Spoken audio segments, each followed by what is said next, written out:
Hello, నమస్తే all of you. ఎలా ఉన్నారు? బాగున్నారా? సో వన్ థింగ్, కొంతమందిని చూస్తుంటే యాజ్ ఎ భర్తగా ఎంత రెస్పాన్సిబిలిటీతో వర్క్ చేస్తారంటే, నేను కొంతమందిని చదువుతున్నాను, రీడ్ చేస్తున్నాను. సో మా ఫ్యామిలీ కోసం మేము కష్టపడాలి. దుబాయ్లో, సింగపూర్లో, ఇంకా అదర్ స్టేటస్ ఉంటాయి కదా, ఎంత కష్టపడతారంటే వాళ్ళ ఫ్యామిలీ లైఫ్కి దూరంగా ఉంటున్నారు అండ్ ఫ్యామిలీ ఎంజాయ్మెంట్కి దూరంగా ఉంటున్నారు. బిడ్డల కోసం ఎంత సాక్రిఫైస్ చేస్తున్నారు. కొంతమంది లేబర్ మొదలుకుని కష్టపడుతూ కూలి పని చేస్తూ తిన్నా తినకపోయినా భార్యాన్ని పోషిస్తూ, అబ్బాయి ఎంత అమేజింగ్ అండి. వాళ్ళకి హ్యాట్సప్ చెప్పాల్సిందే. సో కొంతమంది ఉంటారు మృగాలు వల్లే. వాళ్ళని చూస్తే అసలు ఎందుకు పుట్టేడ్రా అనిపిస్తుంది అనమాట.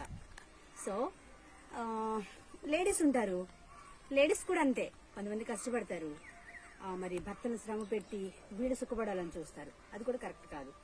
సో నా మెజారిటీ ఎవరికంటే కష్టపడే వాళ్ళ కష్టాన్ని బట్టి వాళ్ళకి నిజంగా హ్యాట్సప్.